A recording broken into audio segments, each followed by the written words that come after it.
Okay, it's 12:01. Here we go. Welcome, everyone. I see some new faces and participants, so just a quick primer or reminder as to what we do here. The idea is to spend a few minutes every day where we activate the parts of our brain and our nervous system that allow us to feel positivity. So it's everything from mindfulness to attention training, gratitude, creativity. We do breath work, right? And the idea is we can do a lot in 15 minutes. And I think, as with anything that involves neuroplasticity, consistency is the key. And so you're welcome to join and have your camera off, or and just participate however it feels comfortable for you. And then know that at the end of the session, I usually stick around for a few minutes. So if you have questions or want to connect one-on-one, we can do that as well. Okay, so today's theme, given that it's Thursday, is thankfulness or gratitude. And the specific, flavor that I want to explore today as it relates to gratitude is when we run into some kind of interpersonal challenge with someone, oftentimes with someone that we love. I'm thinking of those moments as a parent when my kids would do something that felt dangerous, run out into the street, or luckily I haven't run into this one yet, or may never, but coming home, driving under the influence, or doing something that feels reckless, right?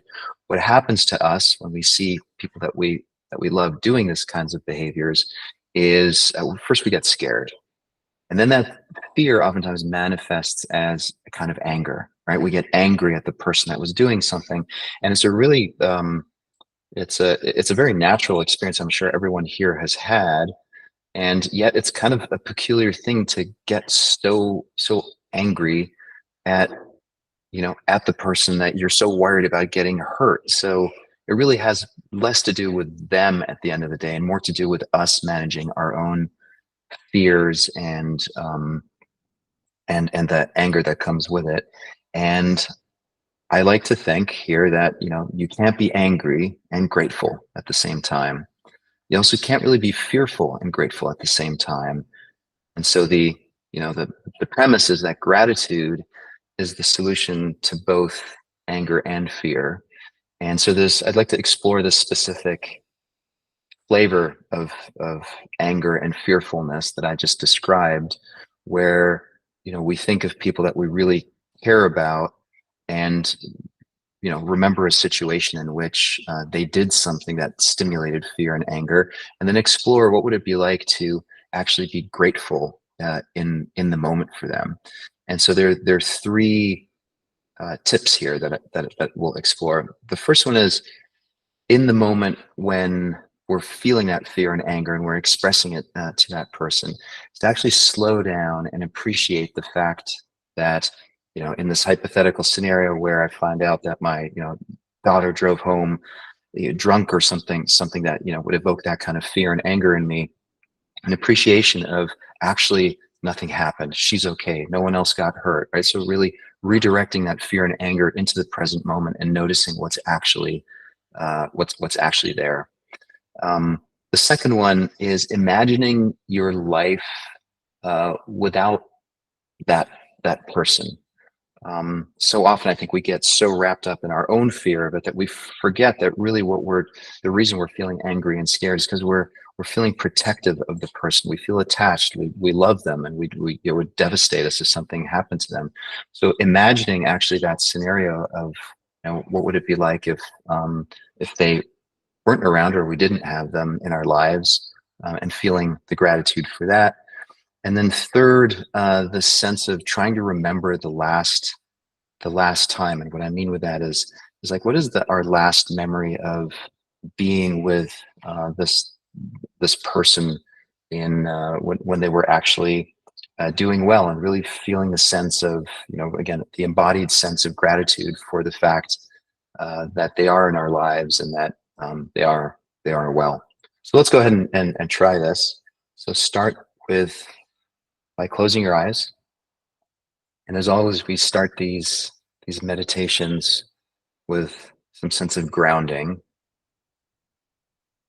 So noticing feet on the floor, if you're sitting in a chair, noticing your body's contact with the chair,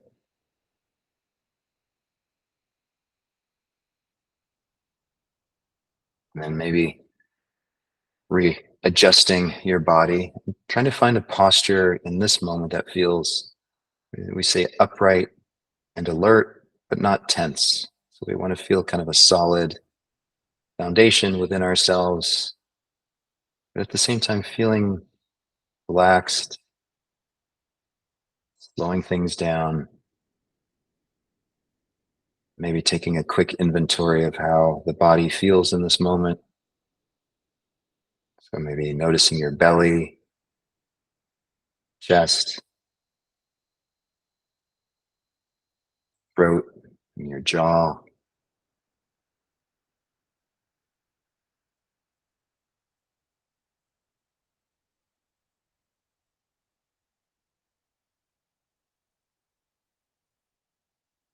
And if your mind feels busy and distracted right now, it's okay. Just what the mind does. See if you can just keep coming back to sensations in the body, because that's what's happening right now.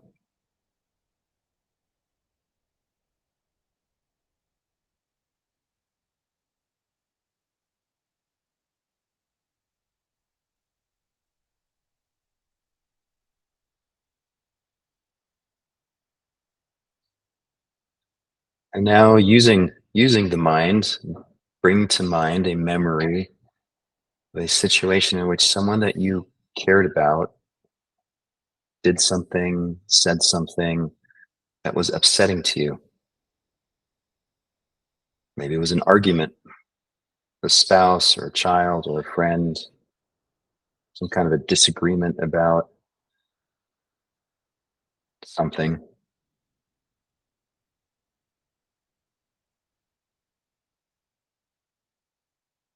And using your memory of that situation, really try to amplify the memory, intensify it. Where were you? What had just happened? What was being said?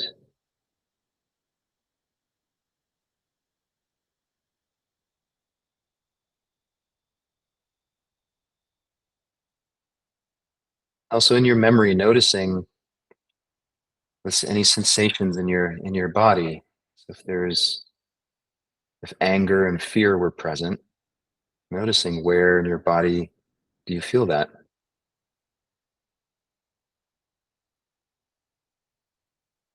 Maybe noticing your hands, and your belly,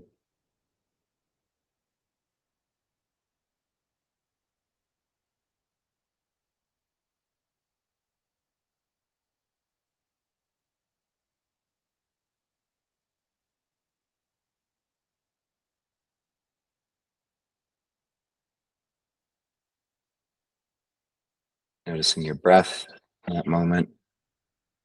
It's stressful to feel scared. It's stressful to feel angry, especially when it involves someone that we care about.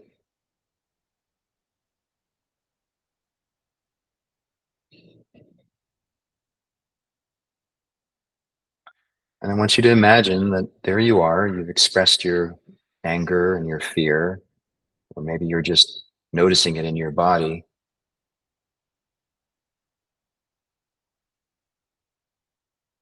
And then noticing this person in front of you. So the reason you feel scared or angry is because something potentially dangerous happened, something that could have really hurt them. Maybe they are even a little bit hurt. Then just noticing in this present moment the fact that you can interact with them, and you can even, if you're shouting at them or raising your voice, just noticing that that means that they're there and they're on some level okay. And the very thing that you were feeling fearful about and angry about probably didn't come to pass in the way that you were worried about. Just take that in for a moment. Here they are. they're okay, or mostly okay.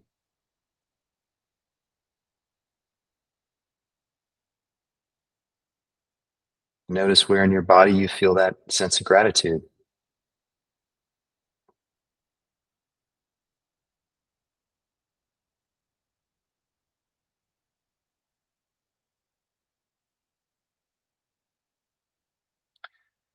And then feeling gratitude for, just imagining how would your life be if this person wasn't in your life? If in fact something really, really terrible happened and they were no longer there, I always think to myself, what I wouldn't give to be able to have a do-over in this situation where I could express love and gratitude for them instead of this anger or this fear.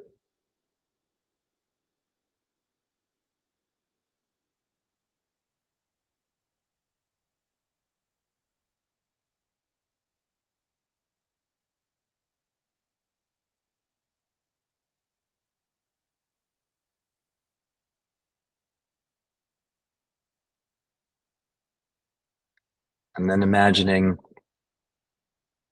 that there will, in fact, be a last time when you see them, when you get to speak with them, when you get to express yourself to them. Like everything in life comes to an end, including our relationships with our loved ones.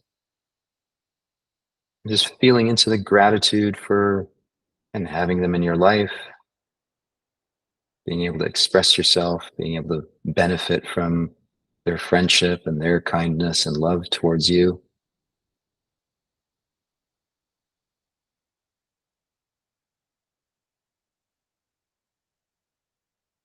Just imagining that there will one day be a last conversation.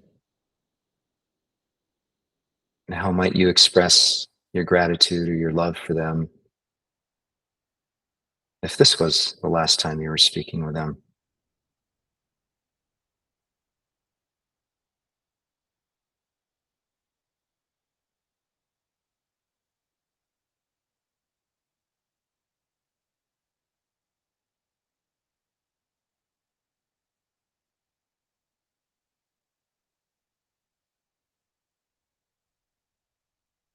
At the end of the day, I think the anger and the fear that hits us in those moments is directly proportionate to how much we love and care about that person. So, this way of connecting with gratitude for them and maybe gratitude for being able to express yourself to them is a way of softening our stance and remembering ultimately what's really important.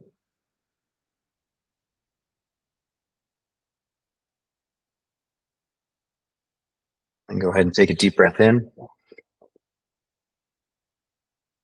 Exhale slowly all the way.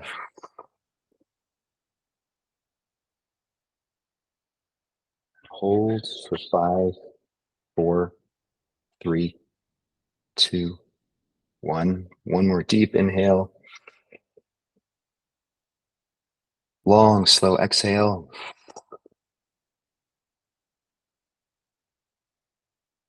Hold for 5, 4, 3, 2, 1. And then go ahead, open your eyes and just allow your body to breathe on its own. Um, go hug your loved ones. Um, especially when you feel upset with them. That's the best time to kind of feel that gratitude, and it can really help soften the stance. So I hope that was useful. Um, Same time, same place tomorrow, and I'll stick around for a few minutes if anyone wants to chat. Take care, everyone.